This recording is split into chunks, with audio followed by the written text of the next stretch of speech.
Excellent. I would say now is a good moment to get started. Let me share my screen. And let me know if this comes up fine. Can you see this, Dave? Yeah, we got that, yeah. Excellent. I'll get started by actually voting on the poll. And in my case, my primary investment vehicle is stocks. I've already voted, but not picking that one up anyway. Let's get started. I hope everybody is here already back. If not, then so be it. And let's get this one started. So my presentation today is going to be on the limitations of financial independence and a FI crash course. This is basically an add-on on what I did. Actually, let me also fire up my video so everybody can actually see me. Dave, can you see my video now? Yeah, we can see you, Alvar. Yeah, good man. Perfect, excellent. During the last FI HQ event, I gave also like a presentation on how to get started with your FI plan from scratch, where I really went into detail and basically starting from nothing all the way up to the end, how you can plan your whole journey. But in that, I very much went into the finances, the numbers, the planning aspects, and not enough into the actual mental component of getting to FI, because earning a lot of money, investing it, and going along those lines, I think all of us are capable of doing that. But sticking to the journey and actually making that work, that's the hardest part, at least for me. And throughout this presentation, will be using myself as an example for that. So let's get started. Also, just a quick disclaimer, I'm not a financial advisor. I know Dave already mentioned it, but I'm simply a guy interested in finance as a hobby and in investing and in many different aspects of it. But please do your own research if you happen to make any investments based on what I'm speaking today of. So just a quick bit about me, 28 years old, originally from the Netherlands, moved over to the UK a couple of years ago, and very much into finance. Have always been the geeky finance guy, even when I was younger, and many interests, but over the years have just really grown into ETF investing for a very long time, different growth investing, very frugal living, side hustling. Really love the examples Dave was giving earlier about beer money, something I'm very much into myself too. And lastly, travel hacking, something I will not cover in this presentation, but I spent way too much time on many travel hacking blogs and trying to find ways to minimize expenses on flights whenever we're allowed to again. So let's get started. So in today's presentation, I'll cover the FI basics and also what is your personal definition of FI? How can you figure it out and go beyond just a simple answer of, okay, sure, I'm going to quit my job and be done with it. Knowing where your money is going, aka budgeting, and lastly also calculating your financing, the 4% rule. They've already mentioned a few bits of it, but I would like to also cover the actual formulas behind it, picking your broker in terms of which company you're actually using as the primary vehicle to get to FI, ETF investing, which ETF to use, and what are the limitations and dangers of financial independence? Yes, also dangers. And in that one, I'll cover the 4% rule and why I think in many ways people are misunderstanding it, losing motivation and something to strive for if you either happen to get to FI or going throughout the journey, and enjoying the journey yourself. Don't lose yourself in it. Something I have been guilty of at times. And then yeah, just a quick summary and questions to finish off. So let's get started with a quote I think can be very valuable, and I hope it makes sense to everybody, from one of my idols, Charlie Munger, one of the Berkshire Hathaway founders, a company I've been following for years and years, which goes as follows. The first rule of compounding is never interrupted unnecessarily. And a bit of an explainer around that. If one can find a high quality business that can compound its earnings over time, a holding period of forever, so not 10 years, 20 years, but forever, aka 50, 60, or even longer, remove the temptation to sell and lock in short-term profits, potentially foregoing a much larger investment profit over time. And what this one really covers for me is if you are interested in FI, if you're investing and you're not going for quick rich schemes, you invest in an ETF and let's say the market drops like in last year, March, it drops by 30%. What do? Are you the person that's scared, backs out, sells everything off, and then 3 months later comes back and rebuys their investments? Well, that first of all would obviously interrupt the whole principle of earning dividends, earning yields, reinvesting that, and keeping that going. But also, you would have to purchase it back on a far higher price, potentially, if the market would have rebounded in between. And that's really what this quote for me symbolizes. I hope many of you are able to actually, ride out the storms when they hit, and I'm convinced many are. So let's get going from here. So, how has my own FI journey progressed so far? And first of all, like, why do I actually want to get to FI? And this one for me is really interesting because when I first started out, it was simply be like, okay, let's save up 300K, invest it in an ETF, go to Thailand, sit on the beach and be done with it and quit my job. That was my first true like motivation. Okay, I just want to accumulate a lot of cash and stop working. But very quickly that developed from that pure goal into, okay, I actually would like to get the highest possible life quality I can get. I want to earn the money which will allow me the opportunity to either say, I want to work 2 days a week. I want to quit a job if I don't happen to like it. If I don't like my boss, I'll just walk away. Having that option, that's ended up where FIRE ended up being about it for me. And like right now, it is just literally about building the best quality of life I can possibly get and that money can buy. So from there, I also think it's worth, to actually say, where did I come from? How did I get started at all with this one? So I come from, a middle ground or middle class family originally, but always been very, very frugal. Sometimes a little bit too much, living on €400 a month as a student. And I'm sure anybody in the UK, Ireland, Europe will know, living on €400 a month as a student, if you manage to do that, you're doing something wrong or something really weird. Well, in my case, that was me. I was a cheap ass dude living on nothing. And with that background and learning about FI at the time, it was really an eye opener in terms of, okay, wait, I can basically live on nothing, but at the same time, it's not needed. I can actually save up a lot of money, invest it, live off the fruits that comes up with, and live the best quality of life I can get. And then, kind of also taking it from there. How's the journey been going so far? One thing I find interesting is that over the last years, I've actually grown less and less interested in FI, in the sense I feel many of us, when we find out about it, we start being very motivated and we want to do everything we can possibly do, optimize our investments, get better, work more. But for me, the first 2 years, yeah. But now it's more a matter of just kind of keeping it going, tweaking my investments where I can to make them better or faster. But it's not anymore about getting it done in 10 or 15 years or 6 years or whatever. It's just about enjoying the journey as much as possible, and a bit more on that later on. So a few questions I also would like to ask the audience straight away. Feel free to pop any answers in the chat if you feel like doing it on the spot. If not, all good.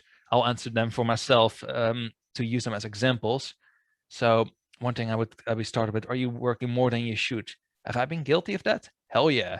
And I think anybody on a FI journey that has the opportunity to grab a project, do some overtime at triple the rate, and then just slightly work too much just for the sake of money. It's a dangerous one. Anybody guilty of that one? And this one I also find interesting. Are you spending less than you should?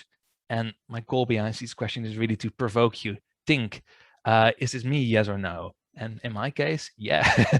So obviously the €400 a month example, absolutely not enough. But also over the last years, I've definitely had times where I did not spend enough. Actually, right now, I'm going through an experiment where I'm attempting to spend more. I legitimately want to spend as much as I can to find value and to find out what matters to me in terms of spending. We have another one. We'll add Thomas in. So nextly, what kind of spending matters to you, and when are you too frugal? That's me sometimes also in case of like the spending that matters. The experiment I'm running now, it's working. Like I'm buying £2.50 coffees randomly throughout work if I feel like it. And Alvar 5 years ago, he would have hated that. But sometimes now it's worth it. When I go for a walk, get a coffee, And it's not about buying that. It's about the life quality it can give you. And yeah, and I think, when are you too frugal? In my case, walking around with my partner around town, planning to go for dinner and looking at menus of 15 restaurants in a row, not finding something that's cheap enough and ending up going home and cooking at home instead of going to the restaurant we wanted to go to for the sake of saving 15 euro. I think that's the very best example I can come up with being way too frugal and absolutely unnecessary. So, question time. And this one I would really love if everybody could just on the spot answer. First thing that comes up, don't think about it, just write it down. What was the last money mistake I made and why did I make it? So anything you feel you did wrong, you bought this random fancy car, write it down in the chat, fire it up, and I'm just really curious what kind of responses we're going to get to this one. We'll recap after the presentation. But for myself, if my spreadsheet works, yep, leaving cash sitting idle. So I was going through a house purchase, which unfortunately fell through last year, and had a relatively large deposit, aka 60, 70,000, sitting in cash for that very reason. After the house purchase fell through, I left it for a very long time sitting in bank accounts uninvested. In the meantime, the market went up anywhere from like 10 to 15%. If I had actually invested that money, well, you can do the math, 15%, 10% out of 70K. That's basically a very expensive lesson because I did not invest the money when the house purchase fell through on the spot. I was afraid the markets were crazy sky high, other reasons, and just left it sitting there. So now I have actually invested it, but now when the markets went up a lot more, I could have bought shares way cheaper if I had just invested it. One little rule around that too, by the way, if you ever end up in a situation where you've got a lump sum of money, statistically speaking, it always ends up being better, well, 2 out of 3 times to just throw money lump sum into the market against dollar cost averaging. You end up with higher returns, averagely speaking. Not always, but most cases it does. So let's take it from there and see what we got next. And I like using myself as an example, maybe boring for some, but I think it can be fun. And let's go for budget time. So I know everybody loves their budget and hates sharing it with others, but here's mine. 843.50 a month in spending, and a few little bits and caveats around this. I live together with my partner, so a lot of these costs, aka rent, food, council tax, and others, I can split with my partner. So for a person that lives alone, it would probably be double. I live in the city center of Edinburgh, and I got a pretty good rent deal, so I cannot complain from that perspective. And a few bits you see below here, with, for example, electronics replacement. That's not necessarily money I'm spending right now, but it's money I'm pre-saving into accounts in the case a laptop or a phone dies. I got the money ready to go and buy a new one, because I don't believe in buying a phone on a contract. I just tend to go for SIM money, buy it cash, drop the SIM money in it, and be done with it. I think that's the most efficient way of doing this one. And anyway, these numbers will come in handy later on because we're going to do a bit of calculations. So lastly, just a quick overview on like my necessary expenses and what I consider not necessarily truly needed. Basics, 7,122 a year. Traveling and general leisure, 2,400 on top. Altogether, that makes 9,522 in yearly spending for me personally, but with a caveat, living together with partners. So you would probably have to add a bit on top to just or equaling that out for a single person. So let's get going. So regarding your FI journey, let's talk about it in numbers and what you're going to need to actually calculate it and to define what's my number and what are the nitty-gritty details behind it. To get started, yearly savings, aka what are you spending, and basically what do you earn, deduct the spending of it, and that's what you can save on a yearly basis. Nextly, expenses. Hey, what do you spend? That is in principle straightforward. Nextly, current net worth. What am I worth right now? I think many people also tend to forget. Now, net worth is more than just the cash you got sitting in the bank. I think in many ways, the equity in your house, the company you're owning potentially, which you've built up over years and years, it has value. Add it together, add it up, and see what it's worth. Nextly, future investment performance. So we all assume 7% a year is the return you can often make on average in a market. Doesn't always end up being true. And nextly, expected inflation levels have been historically low over the last years, but many reasons or potential causes why it could go up on the long run. The 2% we've been, blessed with in many years might not last forever. It's all good and nice if you happen to make a return of 7%, but if inflation hits similar numbers, then in real terms, you've basically made nothing. Lastly, your withdrawal rate. What do you need on a yearly basis to live off in a percentage form? And actually, let's get some help calculating this, because this all sounds good and nice to me, but I want to actually see it in action. Let's jump out of here and let's jump to Fun Calculator. I'll add links to these later on and share them. But let's just run through together and see what we're going to get. And I'll just use some hypothetical numbers to make this easy. So in my case, 28 years old, my investment portfolio, we're just going to say I literally, no, it's $1, but we'll make this a euro for the sake. I literally have got €1 in my account. Let's just say that for a sec. And I'm earning 30,000 after taxes. Well, not exactly, but we'll just make it like that. And we're going to say that my expenses are 9,522 as according to my budget yearly. And we'll say that I can save 20,000 on a yearly basis. So taking those numbers in consideration, we're going to say after inflation, I'm making a 5% return on my equities, and I'm going to withdraw 4% on a yearly basis. Add those all together, and we can say, well, 9-ish years from now, I'll get to 5. Not too bad, starting from scratch. And I do have to say, because that's one thing I would like to add through this whole journey. This is me right now, but I don't have kids. I live with a partner, and good chance, whenever kids sets, most of the my connections I know with kids, they're spending on like a monthly basis 2,000-3,000 is not unusual, and I would consider quite reasonable. If you would triple this number, and then it would take me 3 decades or even longer to get to the same results. If you think about it like that, my numbers right now are not truly representative of what my final number in the end will be. So taking that into account, let's continue. And let's jump back into the presentation. We'll jump through this quickly. One thing I always love mentioning is the actual 4% rule. Just, let's just run through it. So the 4% rule is a rule of thumb used to determine how much a retiree should withdraw from a retirement account each year, aka the total amount. I should stop this notification. Anyway, so this rule seeks to provide a steady income stream to retirees while also maintaining an account balance that keeps income flowing through retirement. In principle, keep the amount you've got in there adjusted for inflation, so you actually don't run out of money. And let's add in Simona too.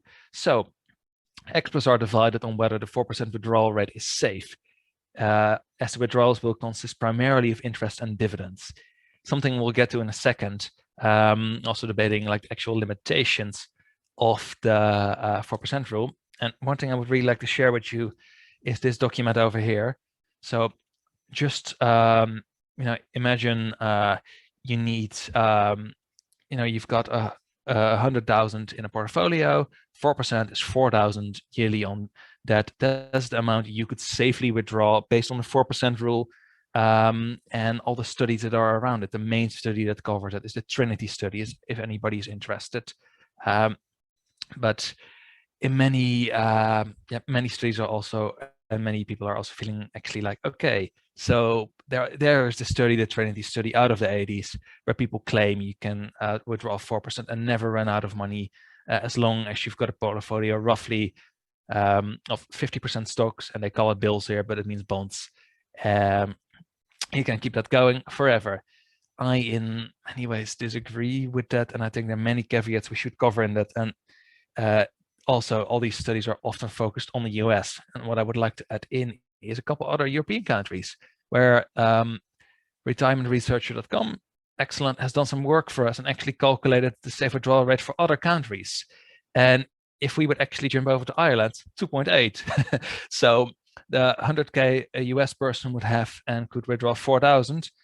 Not happening in Ireland. You got to withdraw 2,800, and that's before taxes and many others. You can only withdraw that a year in a safe manner. Netherlands 2.82, not much better. I know the UK is a bit up further, 3.36. Okay, decent enough, but definitely still not 4%. And I'll add a nice little list of things later on, which we will still need to deduct from this to truly come up with what we can consider a safe withdrawal rate on the long run. So, having taken that into account, let's jump back and also discuss actually picking a broker, because this is all nice and good, of course. You know now, okay, this is 4% rule, and I need to save money, and I can roughly calculate how much I need in this and this way, but I need a vehicle to actually get this done. And what I would like to cover is, what kind of broker you should actually go for. How can you find them? What is the right one for you? Do you want to go full servers, aka interactive brokers or interactive investors, or like an actual discount broker? Trading to 12, to Giro. Let's go cheap. Let's not give them any money. Well, now it might also end up being very expensive if you need their services. So let's just quickly run through a few bits and blobs I would ask a broker, or if I would be looking for one or multiple. So questions to ask: how much do you pay per trade? Straightforward one. But if you happen to invest every single month, and every month you've got to spend 10 euro on a trade, adds up 120 a year, or keeps going, and every single year you got to repeat it, and that's now, as investors, we cannot control what the markets do. We can only truly control our costs. So this has been really going better over the last years, with brokers like the Giro. And let's add Christoph in there too. So question I would ask too, can I buy the right ETFs? Because, like the ones I buy myself personally, ticker VWCE, we'll have a look at them in a moment.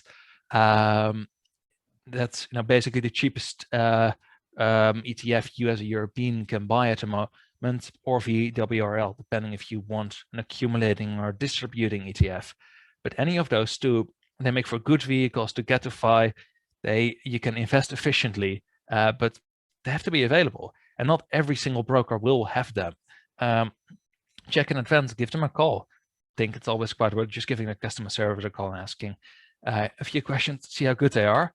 Nextly, do you process W8BN forms? So fancy term basically comes down to you filling in a form to get back dividend tax from the US. Matters quite a bit because for many countries it can save you 15% on the total. So let's say you would get $1 worth of dividend, the US throws 30% tax on there.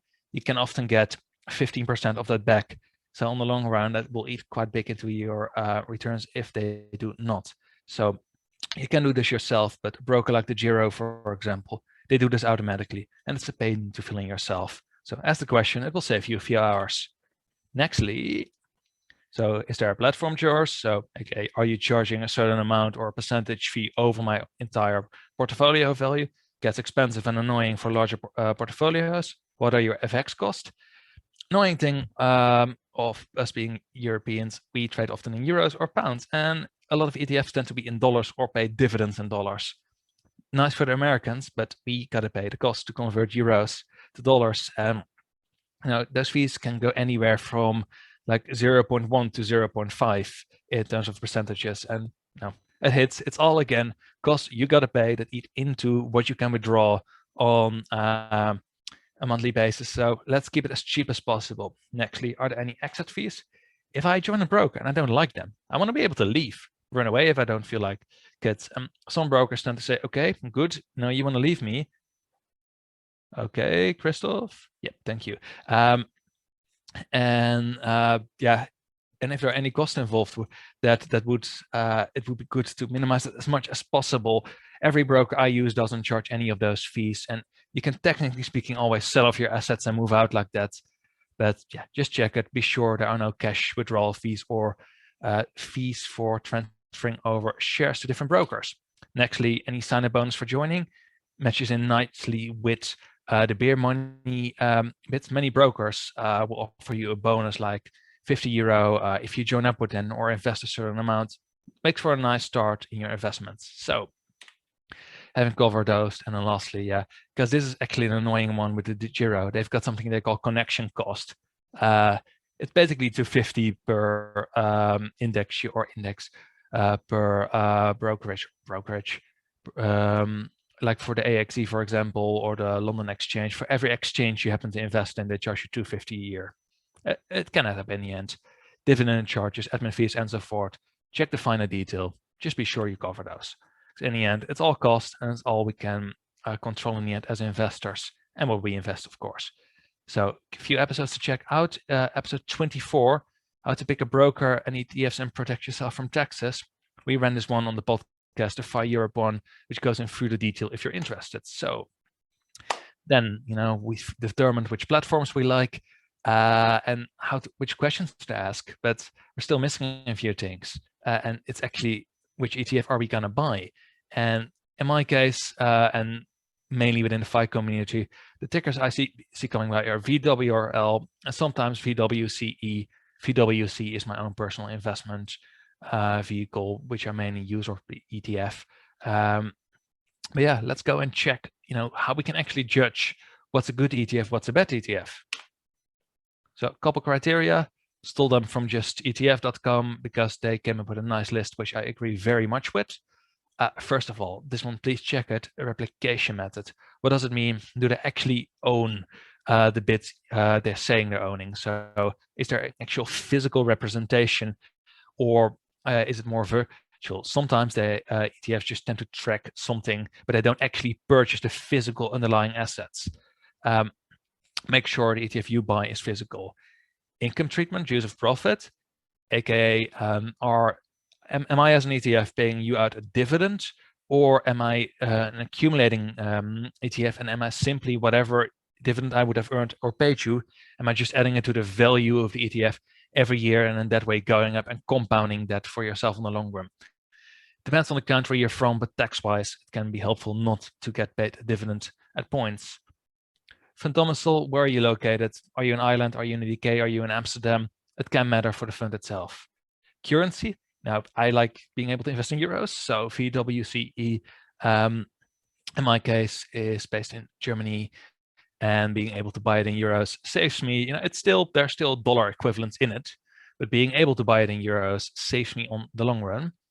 Nextly, the actual ETF provider, I like investing with Vanguard, but just make sure it's a reputable provider and you're not going for something that's slightly shady. Fund size, make sure you're looking at a larger ETF. Why does it matter? Well, if you go for a smaller one, say below 500 million, if you happen to want to sell and it's a very small ETF, so only so many investors, you're going to struggle to get out sometimes. And it's just nice with larger ones like VWRL. You can basically sell on the spot within market hours, and with reasonable amounts, and it just helps. Fund age, certain funds, if they're only a year old, I wouldn't go for them. Give it a bit of time for them to actually develop and prove that they're legitimate. Even if they come from a good provider, they can still make mistakes. The older the funds and the longer the history you can look back at, it helps. So nextly, ongoing charges. So many ETFs, now how do they earn money? They tend to use something called an expense ratio, and we'll have a look at one in a second, but just make sure it's at least below 0.3 or so, 30 basis points. Why does it matter? Well, it will keep coming back every single year, and this is another one that's not included in the 4% rule, the 0.3 or whatever you are paying. Tracking difference. Some ETFs say, hey, I'm tracking this in the stock market.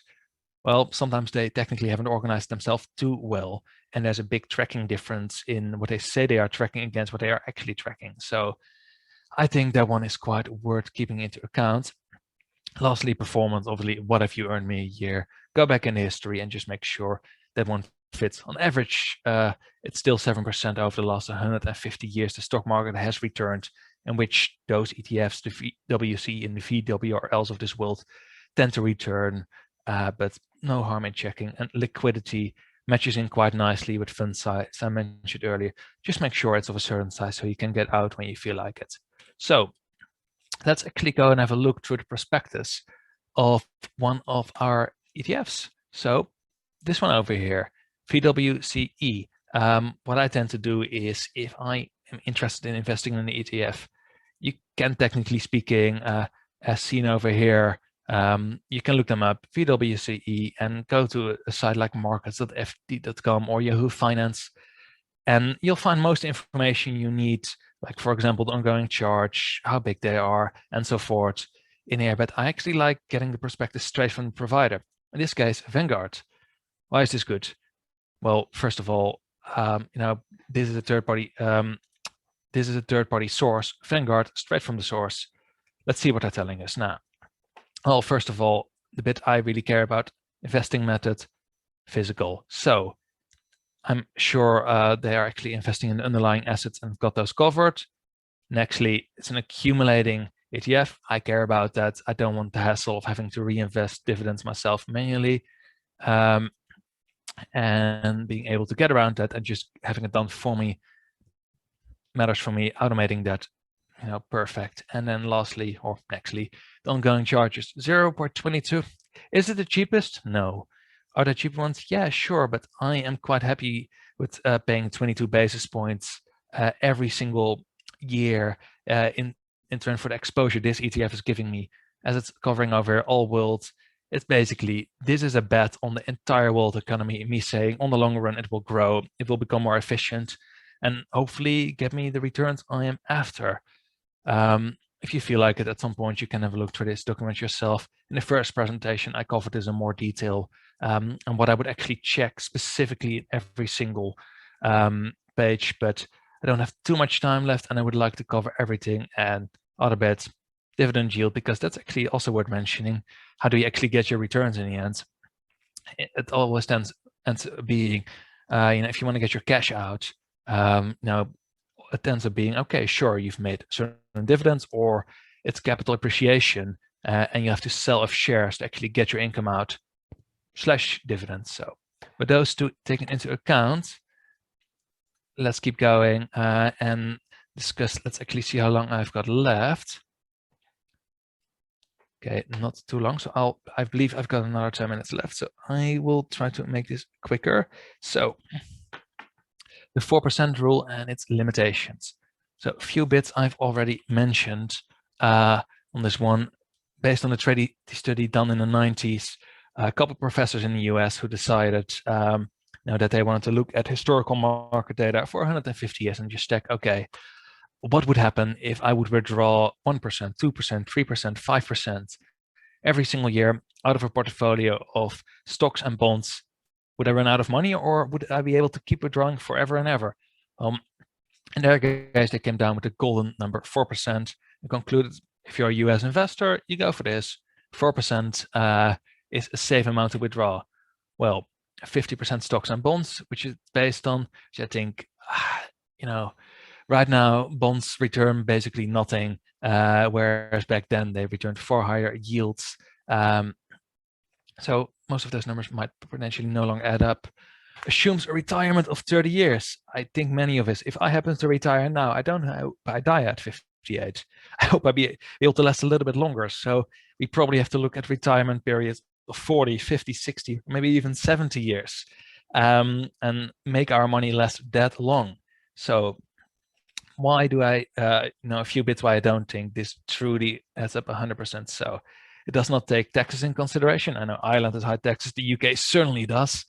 And if of your 4%, or in Ireland's case 2.8, now you still got to pay taxes. If you get your 2,800 a year of your 100K portfolio, but you still have to pay income tax over that, or dividend tax that goes off, and you have to adjust your portfolio size to account for that. So if you take that all into account, if you were sitting at 2.8 earlier for Ireland, well, you'll have your actual ongoing charge of the ETF. Take another 0.2 off. You have to pay taxes. Well, if I heard anything on Ireland, is that taxes tend to be up to 40 to 50% for many ETFs after a certain amount of year. Dave can probably correct me on that later on, but I just think that a rate at like 2 or 2.5% for many of us is far more realistic. Next, it doesn't cover investment costs. I still got to pay those fees whenever I buy my ETFs. Sequence of return risk, the chance of exactly when I happen to retire, the market crashes and we have the worst historical returns for 6 years in a row. The 4% rule has covered crashes, but let's enter in as well. But it can still go wrong. It's not a guaranteed result. Whatever happened in the past will not necessarily happen again in the future. It's likely, but it's not guaranteed. And also it assumes a 2 to 3% inflation rate. Again, it's been basically nothing over the last years, but the chances of it being higher than 3%, it is possible. If it would happen to hit 3 or 4, the 4% rule doesn't cover it. And then we're stuck and you're retired and suddenly inflation eats up all your investments. So, and lastly, I already mentioned this, bond yields are basically nothing at the moment, whereas back then when they actually ran the study was far more. So one thing, I will probably not have time for this anymore to cover it, but there's a very fun tool developed by the poor Swiss where he built a little calculator and he basically redid the Trinity study, and he can run a little simulation between 1871 and 2018 and just check, okay, sure, I want to invest 100% in stocks or 50% and 50% in bonds and just see if your portfolio would last, if you would run out of money. Have a play on this at your own leisure. I think it's quite worthwhile. So having taken those into account, a few episodes I think that are still worth checking for the podcast would be 52, is the 4% rule still valid for Europeans? One I really liked, and actually 73, an updated view on the Trinity study. This is one I did together with the poor Swiss. It goes more in depth on how his tool, the one over here, works, but also explains how he actually did the study, how he came up with the data. And I think, if we happen to want to retire and live off that money for 60 years, it's a question quite worthwhile asking. Is it actually enough? Am I going to make it?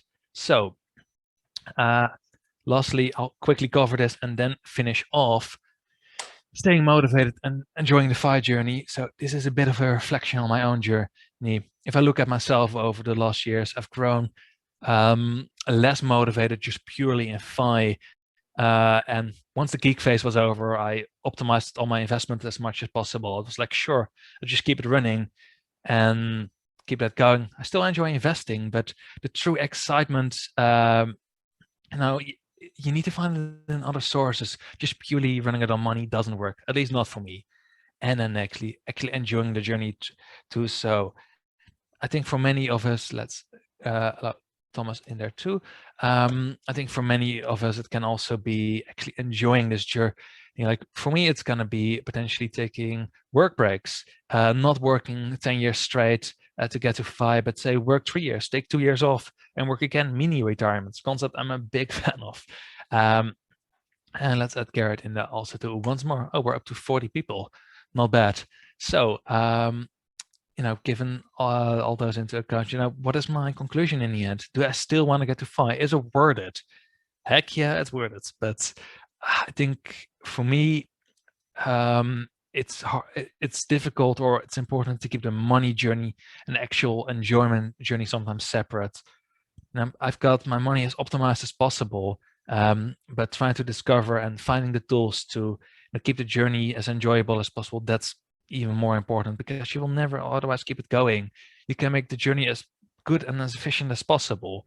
You can be the hardest worker in the world. If you don't stay motivated, if you sell out in a crash, you're done. So guarding for your own self and your well-being, that's what matters most in the end. So, I really love this picture. Found it on Google. Let's go for it. Enjoying the journey. Guy walking away with his guitar, probably to a concert. Well, to finish off with that one, now anybody who wants to reach out to me or wants to listen more, have a listen to the FI Europe podcast. I got 100+ episodes on there. Reach out on LinkedIn, shoot me an email. And yeah, if there are any questions on the chat, I'll pick them up now. And yeah, anyway, thank you very much for listening and giving me the opportunity to speak to yourself. I hope I covered everything. I know I skipped a few things, but yeah, I hope I was within the time. Thank you so much, guys. Yeah, thanks, Damen. Thanks, Alvar. and I've just reclaimed host control.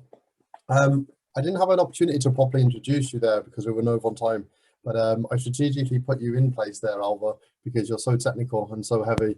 I thought it was good to get that one in before the lunch break. Just a couple of questions that came in before we actually went live. So if you're able to take a question there, Alvar, one of them is DeGiro a safe place to manage your retirement portfolio? I've been with DeGiro for altogether now 6 or 7 years.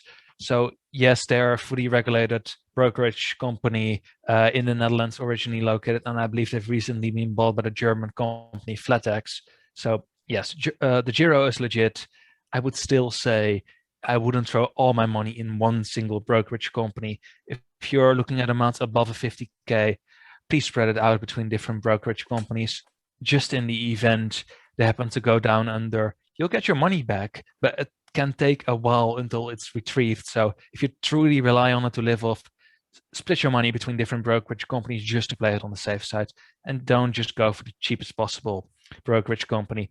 I've got by now, I just opened a new brokerage account with Interactive Investors, Trading to 12, and eToro. And actually, additionally to that, DeGiro, so 4 brokers in total, are my ways to go, just so I don't have the risk one of them goes down and I'm stuck with it. Perfect. That's a great answer. Yeah, diversification has come up a couple of times. There's a couple more here before we break. One of the questions came in is, do you have to have a high income to get to FI, financial independence? And I'm going to blend that in with, is it actually dangerous to rely on the 4% rule, let's say for Irish or European market? You have to have a high income? Yes and no. If you want to get a lean fire and live on 12K a year, you can do it on a relatively medium income, like AKA 30, 40, 50K or so a year, normal family income. Is it risky to solely rely on the 4% rule?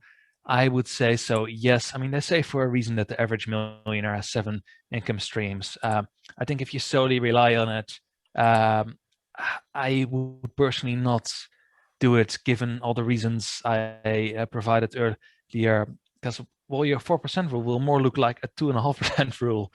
And you'll need a very large investment portfolio if you want to make that work. So a blended mix of real estate, REITs, peer-to-peer lending, crypto, a couple alternative investments, your own business, ETFs, I would say is a good mix to go for in terms of getting to financial independence. But whatever you're comfortable with yourself, I would say.